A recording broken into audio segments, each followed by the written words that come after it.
Hi అండి, అందరికీ నమస్కారం. Welcome to my channel. ఈ వీడియోలో ప్రభుత్వ ఉద్యోగులకు మరియు విశ్రాంత ఉద్యోగులైనటువంటి పెన్షనర్లకు పీఆర్సీ ఫిట్మెంట్ ప్రకటన అప్పుడే అని అప్డేట్ అవ్వడం జరిగింది. సో దీనికి సంబంధించిన పూర్తి సమాచారాన్ని ఈ వీడియోలో తెలుసుకుందాము. వీడియో అయితే ఎక్కడే కానీ స్కిప్ చేయకుండా ఎండ్ వరకు చూసేటప్పుడే ఇన్ఫర్మేషన్ పూర్తిగా అర్థమవుతుంది. అలాగే వీడియో చూస్తున్న ప్రతి ఒక్కరు లైక్ చేయండి ఫ్రెండ్స్. ఈ వీడియోని తోటి ఉద్యోగ పెన్షన్ మిత్రులతో అయితే షేర్ చేయండి. కొత్తగా మన ఛానల్ చూస్తున్న వారు ఇంకా ఎవరైనా సబ్స్క్రైబ్ చేసుకోకపోతే వెంటనే మన ఛానల్ని సబ్స్క్రైబ్ చేసుకోండి. సబ్స్క్రైబ్ చేసుకోవడం వల్ల నేను చేసే ప్రతి ఒక్క వీడియో మీ వరకు రీచ్ అవుతుంది. ఫ్రెండ్స్, ఇక విషయానికి వచ్చినట్లయితే తెలంగాణ రాష్ట్రంలో ఉద్యోగ ఉపాధ్యాయ సమస్యల పరిష్కారం కోసం నిరసన జ్వాలలు మిన్నంటుతున్నాయన్నమాట. అంటే మొన్నే మనం చూసాము, మారం జగదీశ్వర్ గారు. సో ఉద్యోగ సంఘ నాయకుడు మారం జగదీశ్వర్ గారు చాలా ప్రభుత్వం మీద తీవ్ర అసంతృప్తితో ఉన్నారు. అలాగే ఈ ఉద్యమం ఏదైతే ఉందో ప్రభుత్వం స్పందించని ఎడల సెప్టెంబర్ 1వ తేదీనే ఉద్యమాన్ని ఉధృతం చేస్తాము అని చెప్పేసి కూడా ఆయన తన నిర్ణయాన్ని ప్రకటించడం జరిగిందనమాట ప్రభుత్వం పైన. ఈ మేరకు అల్టిమేటం జారీ చేశారని చెప్పవచ్చు. అయితే ఈ యొక్క కొత్త కమిటీ పేరుతో ప్రభుత్వం కాలయాపన చేస్తోంది అని చెప్పి పాత కమిటీల గడువు ఇప్పటికే ముగిసి ఇప్పటికీ పీఆర్సీ ప్రకటించకపోవడం పైన ఉద్యోగ ఉపాధ్యాయ లోకం తీవ్ర ఆగ్రహం వ్యక్తం చేస్తోంది. మరి ప్రభుత్వ నిర్లక్ష్య వైఖరికి నిరసనగా ఖమ్మం జిల్లాలో ఉపాధ్యాయులు చేపట్టినటువంటి భారీ ధర్నా కార్యక్రమం అత్యంత విజయవంతమైనదే.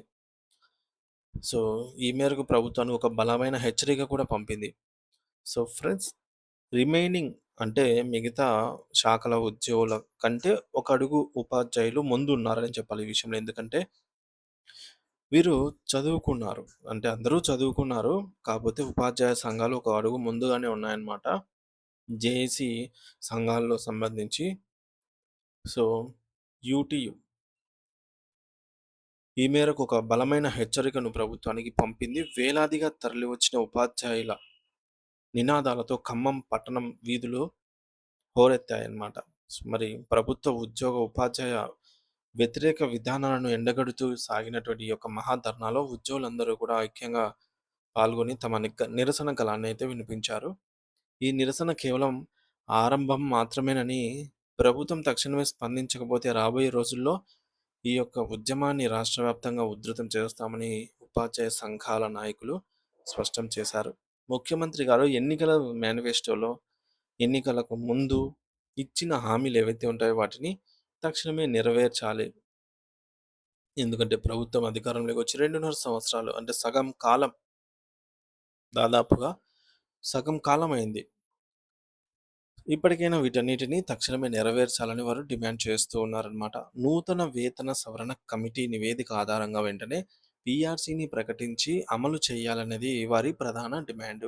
దీంతో పాటు ఎన్నో నెలలుగా పెండింగ్లో ఉన్నటువంటి డిఏ బకాయిలను, మెడికల్ మరియు సరెండర్ లీవ్ బిల్లులను వెంటనే విడుదల చేయాలి అని చెప్పేసి వారు కోరుతూ ఉన్నారు. అయితే ఆర్థికపరమైన ప్రయోజనాలే కాకుండా ఉపాధ్యాయుల సామాజిక భద్రతకు సంబంధించిన అంశాలపై కూడా వారు పోరాడుతూ ఉన్నారు. ముఖ్యంగా ఉద్యోగుల ఆరోగ్య పథకమైనటువంటి ఈహెచ్ఎస్, ఎంప్లాయీ హెల్త్ స్కీమ్ అమల్లో ఉన్నటువంటి లోపాలను వారు ఎత్తి చూపుతున్నారు. పేరుకే హెల్త్ కార్డులు ఇచ్చి కార్పొరేట్ ఆసుపత్రులలో సరైన వైద్యమే అందకపోవడం సరికాదని వారు ఆవేదన వ్యక్తం చేస్తూ ఉన్నారు. హెల్త్ కార్డుల ద్వారా నగదురహిత వైద్యం పూర్తి స్థాయిలో అందేలాగా ప్రభుత్వం స్పష్టమైన ఉత్తర్వులు జారీ చేయాలనైతే ఈ మేరకు వారు డిమాండ్ చేస్తూ ఉన్నారు. ఉద్యోగులు ఉపాధ్యాయుల ఆగ్రహం సద్దుమణగాలి అనంటే ప్రభుత్వం ఇప్పటికైనా తన మొండి వైఖరిని వీడి ఇచ్చిన వాగ్దానం అమలు చేయవలసి అయితే ఉంది.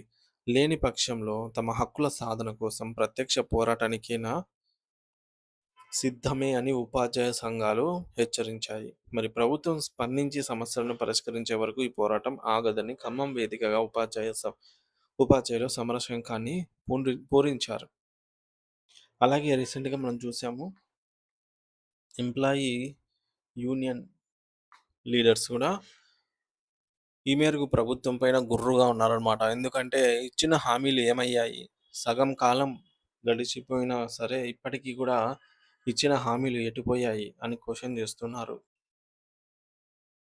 మీరు ఎన్నికలకు ముందు ఇచ్చిన హామీలేవైతే ఉన్నాయో డీఏలు ఇస్తాము, పీఆర్సీ ఇస్తాము, అలాగే ఐఆర్ ప్రకటిస్తాము. ఇవన్నీ నమ్మి ఉద్యోగులు గంపగుత్తుగా ఓట్లేసి ప్రభుత్వాన్నయితే అధికారంలోకి తీసుకురావటంలో కీలక పాత్ర పోషించిన ఉద్యోగ ఉపాధ్యాయులంతా గూడా ఇప్పుడు ప్రశ్నిస్తున్నారనమాట ప్రభుత్వాన్ని. సో, ఇచ్చిన మాట ప్రకారంగా మేము గెలిపించుకున్నాము. మాకు మీరు ఇస్తామన్న మాట ప్రకారంగా వీటిని సకాలంలో ప్రకటించండి. సో, 6 డీఏలు పెండింగ్‌లో ఉన్నాయి ఎక్కడా లేనట్లుగా.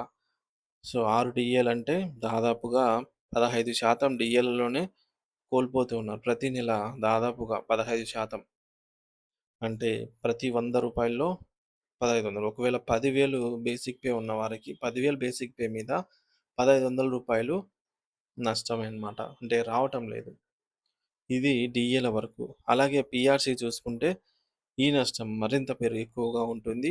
ఇతర అలవెన్స్‌లలో అవన్నీ గూడా పీఆర్సీ బేసిక్‌గా తీసుకొని ఇవ్వాల్సినవి అవన్నీ గూడా చూసుకున్నట్లయితే ఈ నష్టం భారీగానే ఉంటుంది.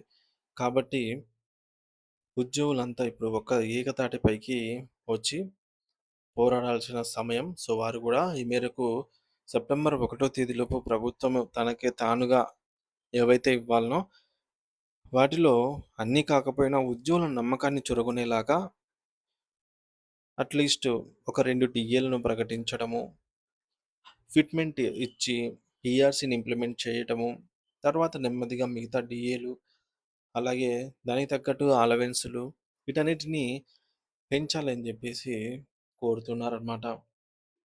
మరి చూడాలి ఫ్రెండ్స్. ఈ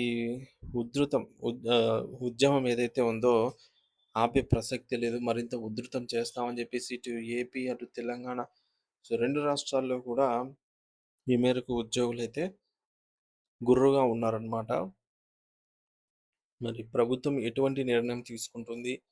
అలాగే రీసెంట్‌గా ఏపీలో శ్వేతపత్రం విడుదల చేయడం జరిగింది. అందులో 98% ఉద్యోగుల జీతాలకే ఖర్చు చేస్తోంది ప్రభుత్వం అన్న లెక్కలు అన్నీ గూడా వాస్తవానికి దూరంగా ఉన్నాయని జెప్పేసి ఉద్యోగ సంఘాలు కాగ్ నివేదికతో సహా లెక్కలతో తేల్చారు. మరి దీనికి కూడా ప్రభుత్వము సమాధానం చెప్పాలి. సో, ఏదేమైనప్పటికీ గూడా ఉద్యోగులను ఈ విధంగా ప్రజల్లో వ్యతిరేకంగా చూపించడం అనేది తగు నిర్ణయమైతే కాదు. సో, వారికి రావాల్సిన బకాయిలైతేనేమి వీటిని సకాలంలో విడుదల చేయాలి. సంక్షేమ పథకాలు ఉన్నటువంటి వెసులుబాటు ఉద్యోగుల విషయానికైతే లేకపోవడం అనేది దారుణం అని జెప్పేసి వారు కోరుతున్నారు. సో, ఉద్యోగ సంఘాలు గూడా మొత్తం ఏవైతే ఉన్నాయో అన్నీ ఏకతాటిపైకి రావాల్సిన అవసరం ఎంతైనా ఉంది.